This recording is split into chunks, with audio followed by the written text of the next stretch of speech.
Hey guys, welcome back to another screencast. Today we are going to continue talking about Mexico.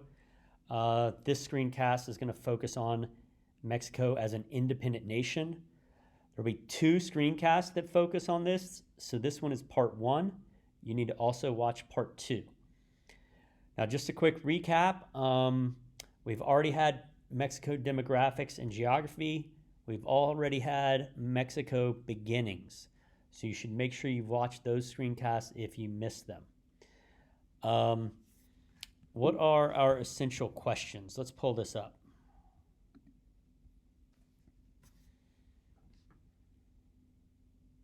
We're waiting. Here it is. Okay. The essential questions for our Mexico unit are the following. What principles should guide the development of Mexico's economy?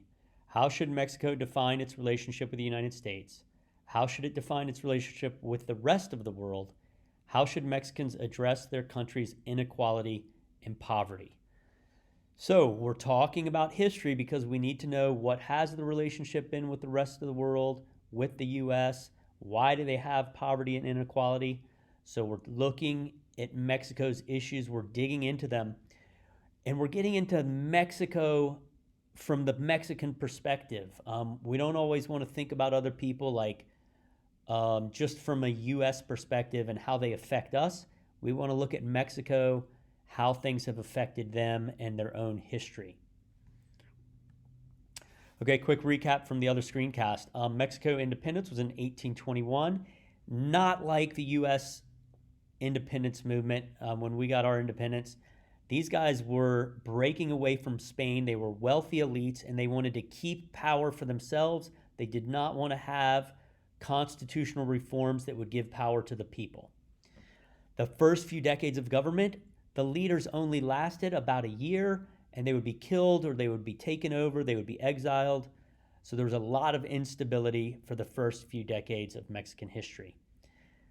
That culminated, their weakness because of that instability culminated in the U.S. invading Mexico in 1846, beating them in a war in 2 years, and taking all of the land that is Mexico, Arizona, California. It was about half of Mexico's land.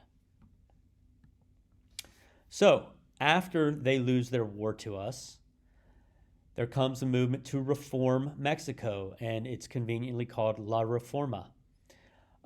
So these people wanted the church and the military who had been in control of Mexico, they wanted them to have less power, and they wanted to set up a constitutional democracy more like the United States. So they passed laws that said the church had to sell all or a lot of its land.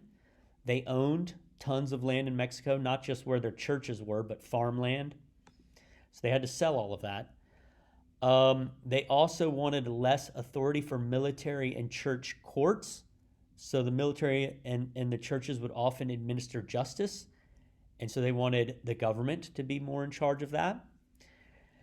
And so they set up a constitution where they would have representative democratic government. So there was some opposition to this. The powerful elites in the church and the military, who were known as the conservatives, opposed these changes. Also, the law made the indigenous people, the natives, sell a lot of their land. So they became opponents of La Reforma. And it turns out there was a civil war. Lasted 3 years, ended in 1861, but the country was now bankrupt. So along came this guy, Benito Juarez, and during the Civil War, he gets elected. Before the Civil War starts, the French partner up with the elites in Mexico, the elite conservatives, and they install an emperor. So then there's a new civil war. This guy, Benito Juarez, and the liberals, the liberal reformers, they got power. And Juarez wanted to increase the trade with foreign investment. So he got other countries to invest in Mexican infrastructure, like building roads and railroads and ports, and doing trade. Now, whenever there's some sort of foreign investment like that, there's usually a trade-off, where the foreign countries get access to oil or gold or whatever they want that they're trading with. They get some sort of discount, some sort of bargain access to that, or maybe they get to own part of it. So Juarez also increased public education. After Juarez came a guy named Porfirio Diaz.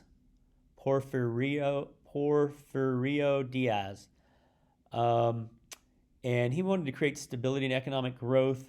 So he continued building infrastructure and foreign investment, but he kind of became a little bit of a dictator. He wouldn't leave power. He was there for 30 years. He crushes all opposition, but trade does grow from 50 million pesos in 1876 all the way up to 480 million pesos in 1910. So the economy really takes off under this guy. For 30 years of stability, that was helpful for the economy. However, it wasn't all great. Indigenous landowners were forced off their land even more. They had owned 25% of the land. Now it was down to 2% of the land. When they had to leave their land, they didn't have anywhere to go, so they would go to cities and they would do cheap labor in factories, which was not nearly as good of a livelihood as owning your own farm. So another problem was that about 90% of Mexican industry is owned by foreigners. All those foreign countries building railroads and ports and stuff, they would own the factories. And the U.S. was the main country owning factories and industry in Mexico. Like I mentioned, Diaz crushed political opponents by force. When at the end of his time in 1911, there starts a 10-year civil war. And in this war, there's three main opposition groups. The first is the Zapatistas, led by Emiliano Zapata, who is this guy in the middle. He wanted land reform, to take these huge farms that the elites owned and break them into smaller farms so that the indigenous peoples and the peasants could have their farms back. He was very popular in southern Mexico. He had his own little army down there. Then there were the Villistas, who were led by Pancho Villa, who was a former outlaw, and you can see he's well armed. He organized a bunch of miners, railroad workers, farmers, cowboys in northern Mexico, and he had his own little army, and he was fighting for land reform also and workers' rights. He was kind of lawless. By kind of lawless, I mean he didn't obey the law. He would rob trains and do other sorts of violent things. The last group was the Constitutionalists. These guys were sort of the middle-class Mexican citizens, and they wanted to go back to the 1857 Constitution. There's a typo there. So they wanted to go back to that Constitution. In the 10-year Civil War, they are secretly supported by the United States. They also want to take power away again from the large landowners, the churches, and the elites. They end up winning the Civil War and writing a new constitution in 1917. In the new constitution, they got land reform, more public education, and more Mexican ownership of minerals and oil. This constitution is still used today. So, boom, it's the one used 102 years later, 100 years later. So it was a successful constitution. The fighting continued. It didn't end right away when these guys took power and wrote the Constitution. The leader of the Constitutionalists had Zapata murdered. Then he was overthrown. Then a new general took over. And so there had to be something done. If they wanted this Constitution to stick, they had to make it work with this new leader. So we will learn more about this new leader in our next screencast. That's it for Mexico. I hope one thing you're getting out of this is how much change and revolution and civil war and constitutional change and leadership change and violence. It's not like the U.S. It's a little bit different, and that's going to affect the mindset of the Mexican people today. All right, that's it. If you have questions, see me in class or email me.